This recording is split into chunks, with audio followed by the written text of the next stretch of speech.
Hello everyone and welcome back to Tales from the TBR. Today we are going to go get Secretly Yours by Tessa Bailey. So yes, this is the release day reading vlog for Secretly Yours by Tessa Bailey, which, as you guys know, is an anticipated release of mine. In 2022, I very much so embraced my romance girly era, and became obsessed with the one and only TikTok queen herself, Miss Tessa Bailey. And so today is the release day of her newly published book, Secretly Yours. So we are going to go to Barnes & Noble right now to go get it. And then I will be hopping on sprints to read it today, which I am so excited about.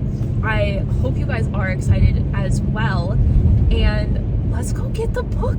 I'm thrilled. I will be there the moment they open to get this gosh darn book right away. Okay? Let's go. Let's gosh darn go. I'm so hyped right now. I can't wait. Okay. I will see you at Barnes & Noble. I sure will.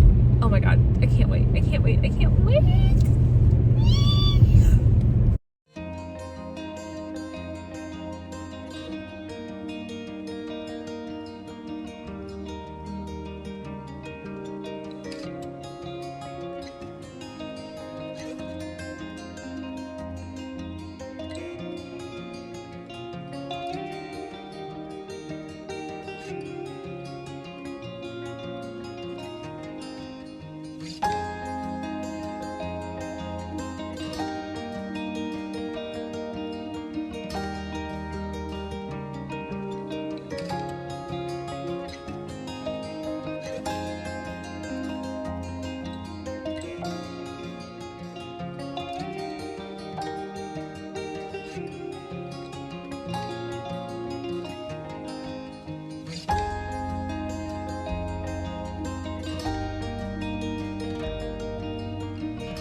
We got her!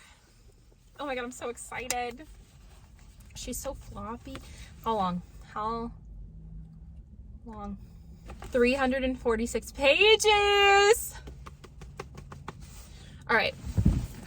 Shall we read the back together? I think we should. Hold on. Let me adjust this. There we go. Haley Welch fell hard for Julian Voss at 14 after they almost kissed in the dark vineyards of his family's winery. Now the prodigal hottie has returned to their small town. When Hallie is hired to revamp the gardens of the Voss estate, she wonders if she'll finally get that smooch. But the grumpy professor isn't the teenager she remembers, and their polar opposite personalities clash spectacularly. One wine-fueled girls' night later, Hallie can't shake the sense that she did something reckless. And then she remembers the drunken secret admirer letter she left for Julian. On sabbatical from his Ivy League job, Julian plans to write a novel, but having Hallie gardening right outside his window is the ultimate distraction. She's eccentric, chronically late, often literally covered in dirt, and so unbelievably beautiful he can't focus on anything else, until he finds an anonymous letter sent by a woman from his past. Even as Julian wonders about this admirer, he's sucked further into Hallie's orbit. Like the flowers she plants all over town, Hallie is a burst of color in Julian's grayscale life. For a man who irons his socks and runs on tight schedules, her sunny, chaotic energy makes zero sense. But there's something so familiar about her, and her very presence is turning his world upside down. Ah! I'm so excited! Okay, let's get coffee, and then we get home to read. We gotta read, guys. I'm so excited. I'm so excited right now. Okay, let's go. Let's get home. Well, coffee first. I need coffee first. Where should I go for coffee? I'm not feeling Starbucks. This is a great question. Where should we get coffee on Tessa Bailey Day? What kind of coffee would Piper?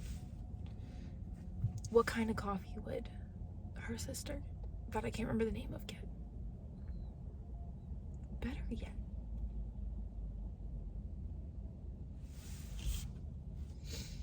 I'll find a coffee place and I'll give you the coffee order that I think will be Tessa Bailey approved. At least I hope so. So let's go get coffee. Hello, I'm here to report what we got for coffee. I got 2 drinks because I was feeling both of them. So I got a chocolate peanut butter freeze, which was for me. And then, inspired by Miss Tessa Bailey, I got a French kiss, which is just white chocolate and vanilla, but the name is what I did, is why I did it. The drink isn't bad. It just has an interesting aftertaste.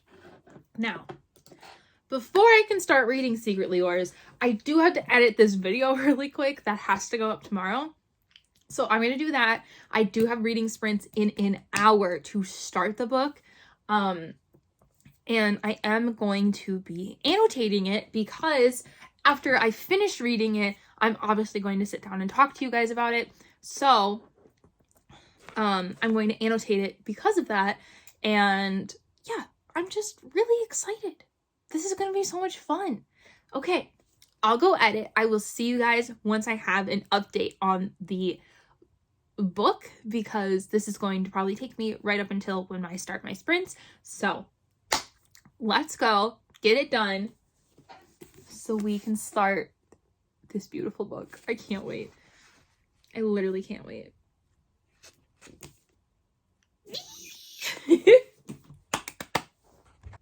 Hi. Okay, so I'm currently on sprints. We are on our 3rd sprint right now. I am currently on page 85 of Secretly Yours. And you guys, I'm already obsessed with it. Like, genuinely obsessed with it. I love it so much. Tessa Bailey has this writing style that just, it gets you. It really just hooks you in right away, and then you're like, okay, I gotta keep going. I already really enjoyed the chemistry between Hallie and Julian. I think they're very opposite, and it really is like the strongest Grumpy Sunshine she's written. Yeah, this is just falling. Let me just fix this for you. Hi, there you go. But it's so good. I am very interested. We have this, so we also have small town vibes, which I really, really like. I think it's going to be interesting to find out more about the small town, because I think that's going to play into things a little bit. Because Hallie owns a landscaping business in this small town.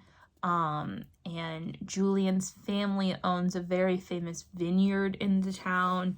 And yeah, overall, I'm just really enjoying it. I don't have like great things to say because we're not, we're not there yet, but I'm really enjoying and I'm looking forward to continuing. So I'm going to get back to reading so that way I'm still powering through. Okay. I will see you guys in the next update. Hello, I've just finished sprints. I have not yet finished the book, but this is time to give you an update on it. I'm currently on page 235, so I am well over halfway through. We have had spice. We have had chemistry. We have had banter. We have had just great moments between these two. And I'm just obsessed with them, truly obsessed with them. And I'm very much so enjoying this. Right now, I feel like Julian is about to tell Hallie that he is very much so into her, which I would be very happy to see. So yeah, I'm really enjoying this. This is so good. And I'm going to keep reading. The next time you see me will be when we talk about our final thoughts. So we're going to have an entire book talk at the end of this to talk about spoilers and everything like that. So I will see you guys then for the final little moments of chatting. Okay? Okay. Mwah. It is the next day. I have finished Secretly Yours, and I will be giving it a 3.5 star. So, first things first, this was overall a great book. I did very much so enjoy it. I was having a great time while reading it. And overall, I just, I felt the vibes while I was reading it, and it was entertaining, and it was exactly what I needed to, keep me going during February. And that is the last thing I'm going to say that is not spoilery.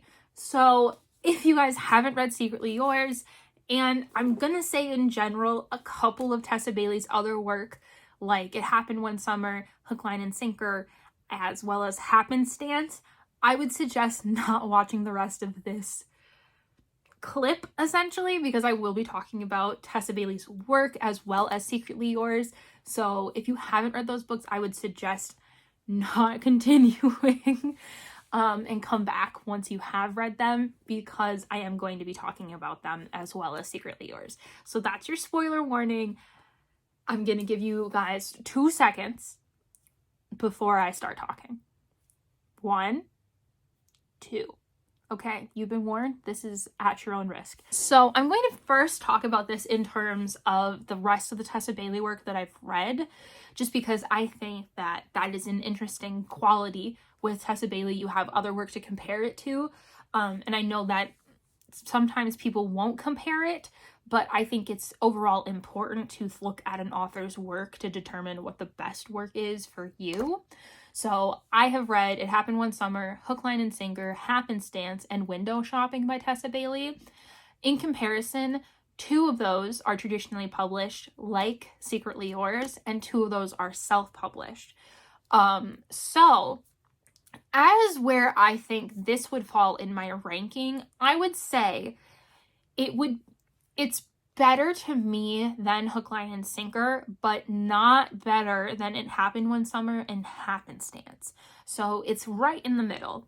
If you guys don't know, It Happened One Summer is one of my favorite Tessa Bailey books. I really enjoyed it when I read it. I thought Piper was a very intriguing main character, and I really enjoyed Brendan's whole vibe, as well as I severely loved Happenstance when I read it after it came out. I was just overall obsessed with it for some reason, and I think it's just, even though it's super short and is only contained to that book, I just really loved it, as well as the smut in it. So then I would say it'd be It Happened One Summer, Happenstance, Secretly Yours, Hook, Line, and Sinker, and Window Shopping. I am on record as saying that I did not personally enjoy Window Shopping. I overall felt like it needed a little bit more to it than what it was, but also that's just my opinion. I do think Secretly Yours is very good.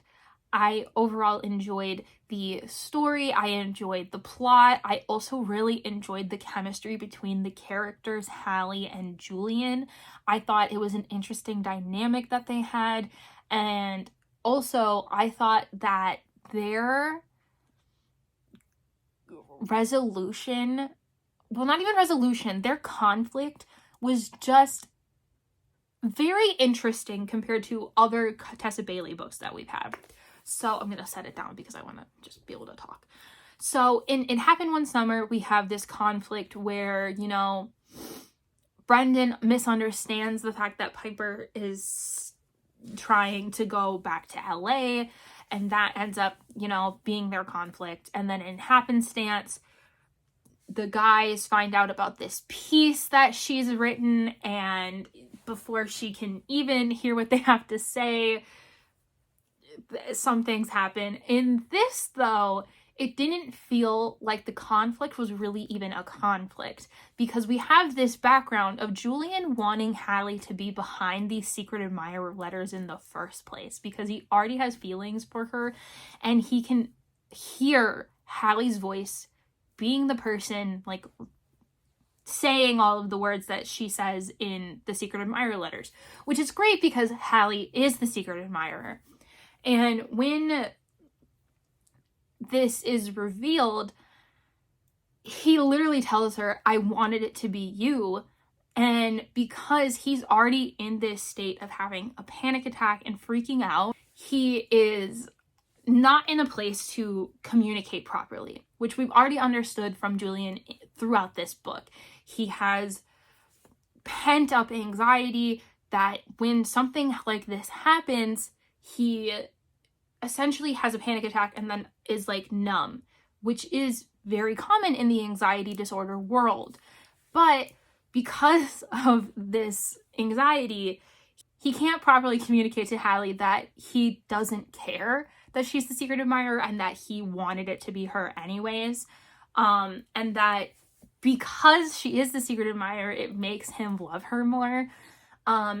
And so then we have to go through this moment of Julian going through the downfall after his panic attack, where he is literally numb and cannot remember 2.5 weeks. He has just been spaced out completely. He hasn't been communicating to literally anyone as it is.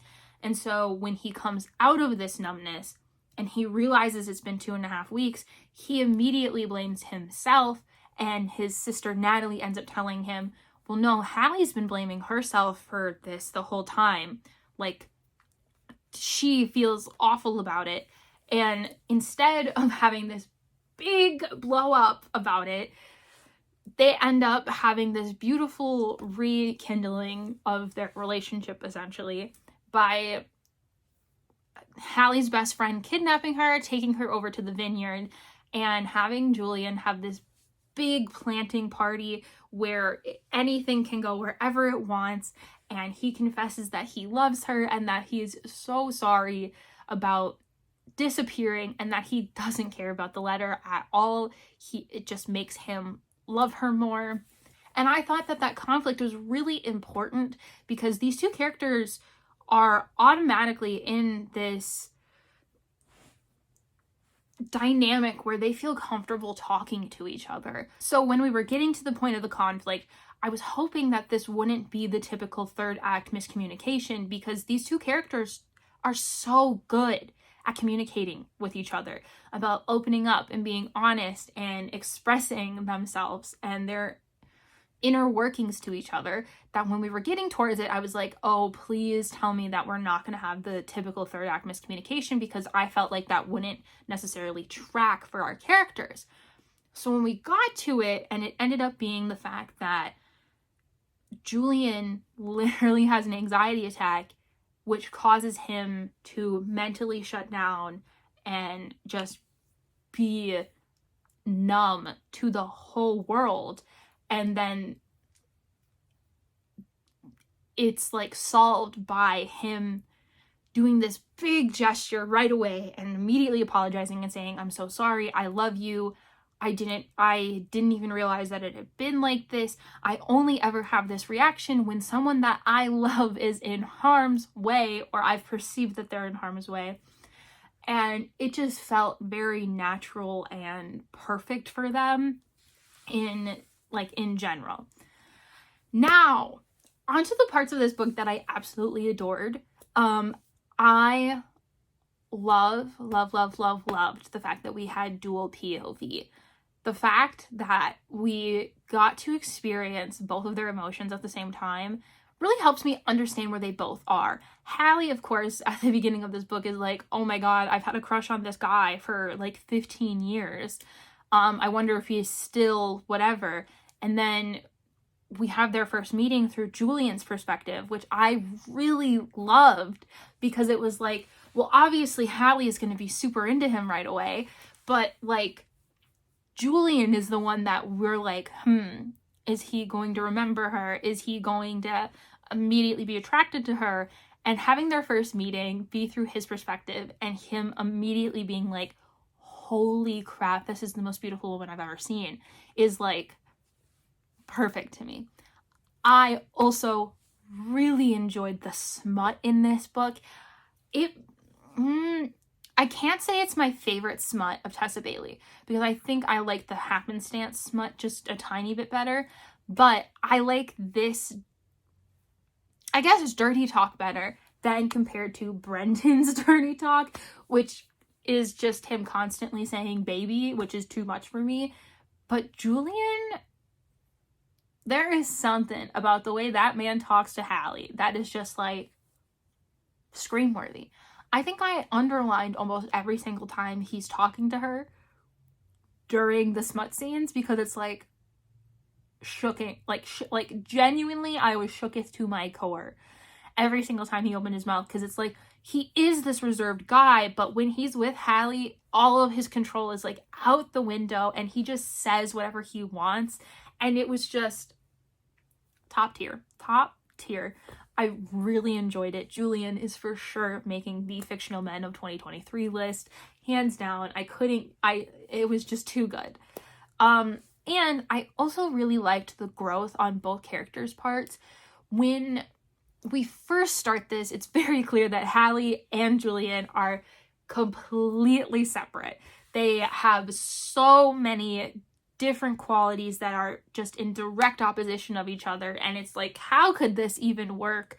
But then we have this moment, well, not even this moment, but this overall growth between two of them, where Hallie is like, I have been struggling since my grandmother passed away in January. I'm just trying to survive right now.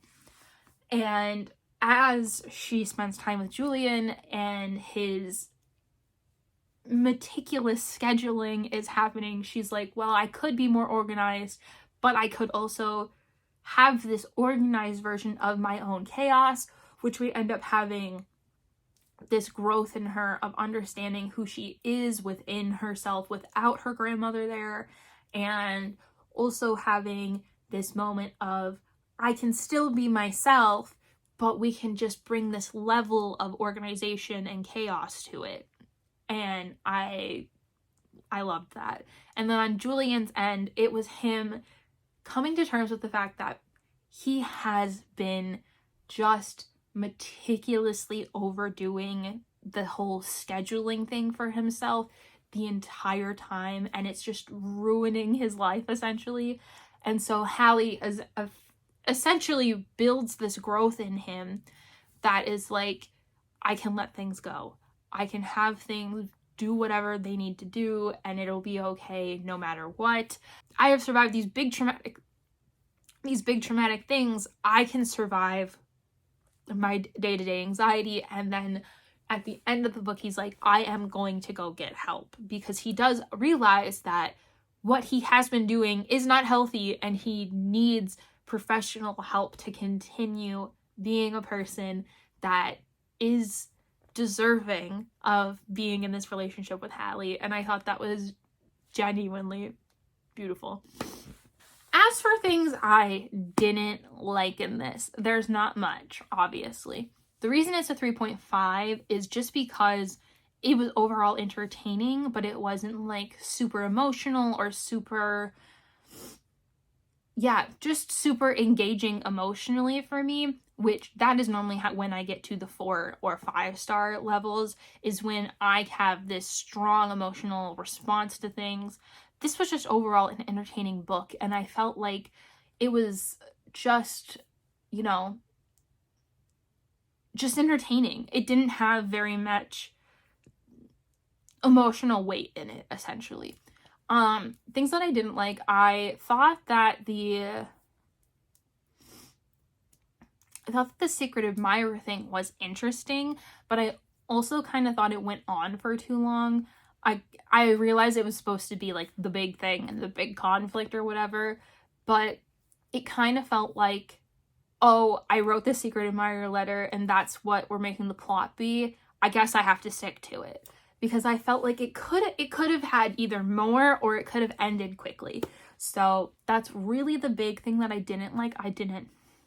I liked pretty much everything else.